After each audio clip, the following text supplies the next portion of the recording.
আজকে আমি তেজপাতা চলে আসলাম। ইয়েস, বাছের ভিতরে ছিল নরেন্দ্র মোদী।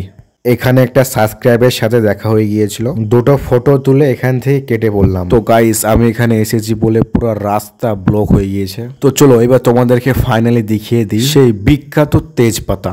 তো এবার তোমাদেরকে পরিষ্কারভাবে দেখানোর জন্য আমি ক্যামেরার সামনে চলে আসলাম। তো গাইস, ইনি হচ্ছে আমাদের সে বিখ্যাত মৌলবি। ঢুকতে না ঢুকতে সেলিব্রিটি করাতে লাগলো। তো ফাইনালি গাইস, এবার চলে আসলাম তেজপাতায়।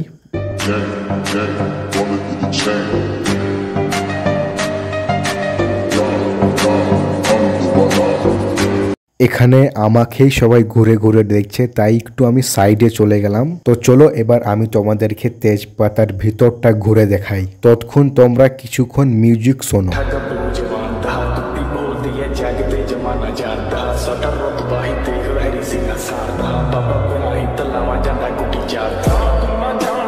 তো অলরেডি গাইস, এখানে অনেকটাই শট নেওয়া হয়ে গিয়েছিল, তার জন্য ডিসাইড করলাম এবার অন্য কোথাও গিয়ে শট নিব। তারপর আমাদের বিখ্যাত মৌলবি বলছে তুমি ওখানে গিয়ে ভালো শট নিতে পারো। মৌলবির কথা শুনে এখানে কিছুক্ষণ বসলাম।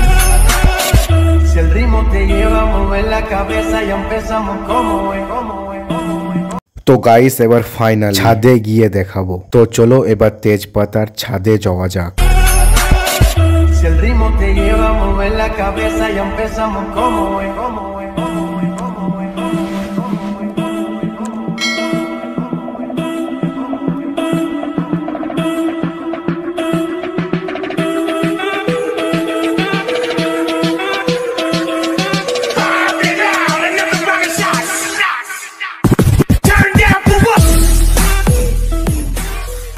তো বন্ধুরা, এবার আমি তোমাদেরকে সরাসরি ছাদে গিয়ে দেখাচ্ছি।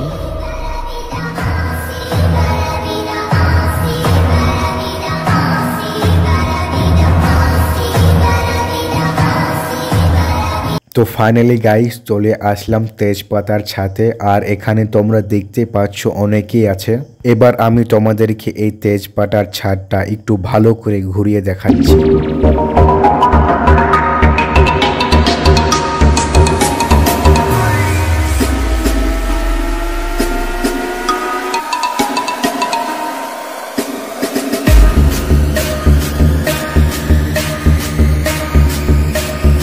তো বন্ধুরা, এই তেজপাতার মধ্যে তোমাদের কোন জিনিসটা সব থেকে বেশি ভালো লেগেছে অবশ্যই কমেন্ট করবা। ছাদে বেশিক্ষণ থাকা যাবে না, তো চলো এবার নিচে যাওয়া যাক।